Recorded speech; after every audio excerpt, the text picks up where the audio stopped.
So in this video, I'm going to teach you how you can make 1,000,000 Robux in a month, just like I've done here, in the simplest way possible.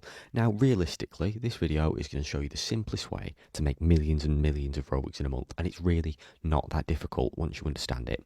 So the premise of this video basically is taking a system, you build a system, and then you apply it to multiple games. So you could apply it to 100 games, 10 games, 50 games, however many games you want. And basically what we're going to do with this system is we're just going to take it, copy and paste it into a load of sort of template games, and then we're going to push these games out, advertise them, and make a load of money. So the first thing we need to do is think about what is this system. So this system is basically something that you can make or you can pay someone to make, and it will make making games really streamlined, essentially. So what I've done, I have two systems really. I have an obby system and I've got a simulator system. Now this is my obby system. Basically what I do with this is I've got all the scripts set up and everything. I've got all of my developer products and game passes in one script. So if we open this up, we can see that all my developer products and game passes are listed in one script. So all I have to do when I'm making a new game is take this script, copy and paste it into my new place, go ahead and make all my game passes and dev products and just paste the IDs in here. Now essentially what this does is it eliminates all the time and effort it takes to write a new obby system for each game I'm making.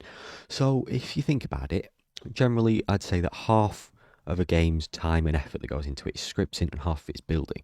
What this is doing is it's going to completely cut out all the time you have to spend scripting, right? And you could literally put this system into a game and pay somebody else to build it for you. That is how easy this is, right? It takes zero effort. It basically takes half of your time out of making a game. So this is my obby system. Basically I can play it, I'll show you how it works. Right, you load in and you've got all your stage system, you've got a shop, you've got settings, you've got spectate, you've got a troll menu, you've got a nuke, you've got invite friends, free skip, all the things you need to build an obby, right? So that's all instantly in your game, right? And then if we take a look at my simulator system, you'll see it's exactly the same. So here we are in my simulator template. You can see I've got all the UIs, all the leaderboards, all the scripts already sorted out and in here. And I've also, in this simulator module, got an IDs module. And all this is go ahead and put in all your product IDs, all your Game Pass IDs, build a map, and your simulator is essentially done, right? And if you've played any of my games, you'll be able to see that all of my simulator games look pretty much exactly the same, and you'll have probably seen it all over Roblox. Loads and loads of simulators all look exactly the same. So if we load into a game that's not out yet, so you're getting a sneak peek here, but if we load into my boxing simulator game here, you will see that once we load in, we first of all have my Get Smarter Every Second. There you go, that's another one of my games. You can tell it's already been copied, this system, because it's not even got the right logo on it. And then when we load in, you can see all my UIs here, already in the game from all my other games. Rewards, all that kind of stuff, it's all already in the game. So it's literally copy and paste, right? So basically what I'm saying here is all you have to do is just create a system or even pay somebody to make you a system. And literally I have given you a system in the past. If we go to my YouTube channel, go to videos, we can see that if I go back far enough or go here, you can see I've literally got a video with an obby system, with an obby kit. All you have to do is insert this into your game, build an obby, and your game's done. So overall, if I give you sort of a conclusion of what I've just spent however long yapping about, is you build a system, you have a system, and then you combine that with some building, and your game is done, right? So what you could do, I'll just give you a quick final example and then I'll move on. What you could do is you could take my simulator system, go to someone you know and say, hey, will you build me an obby? I'll pay you 10,000 Robux, whatever. They build you an obby, you put your system in, put all the game passes in, whatever, your game's done, right? And once you've got to that point, this is where you move on to the marketing side of things, right? So I'm going to show you a game that I literally released yesterday. This is a troll obby. I literally released it yesterday. It's pretty much a clone of my other troll obby that did really well. That brings me on to another point, actually, right? You see one game, you see it do well, just copy it. I know everyone always goes on about make something unique, but every single time, in my experience, every single time I've made something unique, it's flopped. So why would I go to the effort of making something unique when I know I can do something and it will work, right? And I'm not saying go and find Adopt Me and make an exact copy of Adopt Me, right? What I'm saying is, for example, let's just pick a random game, right? For example here, Welcome to Bloxburg. Everyone copies Welcome to Bloxburg. Welcome to Bloxburg, it's a game. You join, you build a house, you get a job, etc. Everybody makes roleplay games now. People have seen it. So if I just put RP into experiences, you'll see how many people are making money off the back of Bloxburg, right? So that's really how you come up with game ideas. And then once you combine that with the system, you've got a well-rounded game. And then we can move on to sort of the marketing side of things. So once you've got your game, right, obviously you're going to have this random game icon here. First of all, you need to make an icon that's going to do well. So if we go into the search bar, search for a game similar to yours. So if I just did a troll lobby experiences, you can see all these games doing well with sort of under the troll genre, right? You can look at them and go, that icon's clearly doing well. That icon's clearly doing well because they got so many players. And all you got to do, go into a free or a paid, whatever you want, photo editing software and just make a similar icon. Now, obviously don't make it exactly the same because you don't want to make a clone of somebody else's game, but make something similar because that's just a free way of seeing that your icon's going to do well, right? And what I mean by it's going to do well is it's going to have a decent CTR. Now, CTR is click-through rate. That means how many people who see the icon, so impressions, right? What percent of those are going to click on the game and play the game, right? So this is really important when you're going to get your game big. And how you're going to get your game big is you're going to advertise it. Now, if you don't have Robux, you don't have to do this through Roblox. But let's say, for example, you already have some Robux that you can spend on ads. So if we go here into the ads manager, you can see that I advertise loads and loads of games, right? And how this works is basically, right, you got your game and you go into the ads manager, you click create, you choose a budget for your ad, next, blah, blah, blah. You go next, and then you choose your experience. So mine is a troll lobby, your troll lobby, and this is what players are going to see when they're clicking on your ad.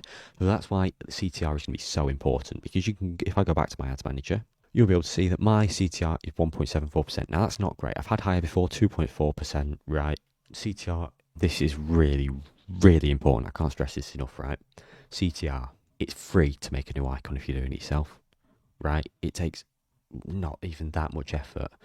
And let me put this into perspective here. Say you have an ad or an icon that gets 1% CTR and an icon that gets 2% CTR, right? For the same number of clicks and plays of your game, the 2% CTR icon is going to cost half as much for that many plays as the 1% CTR icon is. Now, CTR, if you think about it, it doesn't matter if you've got unlimited money, right? But if you're on a budget, CTR is so important.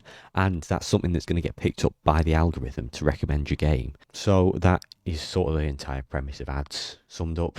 And next we're going to move on to getting into the Roblox algorithm. Now everyone always goes on about algorithms, right? Nobody knows exactly how they work because they're secret, obviously, because people will be able to sort of just figure out how they work and make a lot of money.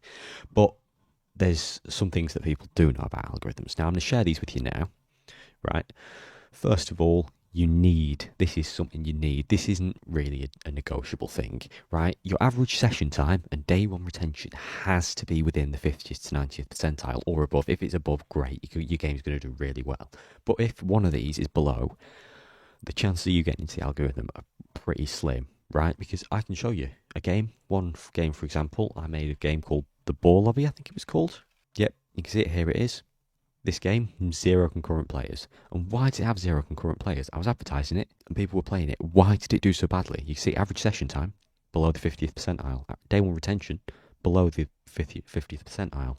Right, if your game has less than that, it's not going to do well. And if your game has less than that, you might as well just scrap it and move on to the next game. Because there's no point spending your money advertising a game that you know is going to do badly. That's just... Anyway, moving on. What do you do if your game has good stats and you're advertising it? Well, obviously keep advertising it. Advertise it for maybe 2 or 3 weeks until you see that your game is getting a stable player count. So if we go into the analytics for a troll lobby, so I can tell you confidently that I was advertising for about 2 weeks, right, until the game started to get natural players. So how we can tell if the game's getting natural players is we can go down to acquisition, wherever it is, and we can see here that we can look on this little graph. If I zoom in for you, you can see at the start, sponsored ads are all my impressions, right? Up to about here, where I stopped advertising. And all of a sudden, you'll see that I'm starting to get impressions from search and home recommendation. This is where the algorithm starts to kick in. And this is why it's so important to have good stats, because as soon as your game gets picked up by the algorithm, Roblox is going to be analysing the stats of your game and seeing, is this game front page worthy? right? Are people going to play it and come back? And if they are, this is what happens. You start to go up in the algorithm, and all of a sudden, Roblox is giving you a free 5 million impressions a day. That's how the algorithm works. All of a sudden, your game will blow up straight up, right? And it'll have a steady decrease if the stats sort of go down and the game sort of dies out, or the algorithm will just carry you. But this is something to think about, right? Your game isn't always going to have the amount of players it had at peak, right? This game peaked at, 5,000 players-ish, and now it's sitting at a stable 100 to 200 CCU. Now you might think, oh, that's terrible, you got a 50th of the players you had at max, but that's not, right? I think I paid about 200,000 Robux in ads, right? If I go to configure group and you can see I've made like nearly 2 million Robux from this game, and I put 200,000 Robux into it. Now this is sort of an investment type thing, right? Because you're putting money into a game, you have no idea if it's going to do well. Well, you can know by the stats, right? But you can only predict, right? But if one game does well, like you might have your first game do well, right? You can take that money and reinvest it into this system. This system's almost got like a cyclical structure kind of thing. And you can sort of look at this like an exponential graph, right? So if we just Google exponential graph, right, you'll be able to see what I mean. So this is an exponential graph, right? You start here. This is the amount of money you've got, say, for example. As you start to increase, you'll see that the amount of Robux you're going to make, as you pump it into more and more games, will increase really, really fast, right? And so basically the premise of this video was take your money, get a system, and just do what works over and over and over again. Get a load of games that are doing really well because you know what works. Anyway, that was basically how you can make 1 million Robux a month, like I do. Basically, all my secrets have been revealed now. So do with that what you will, and I'll see you next time. Please subscribe, by the way, because that was a lot of knowledge. Anyway, I'll see you next time. Bye-bye.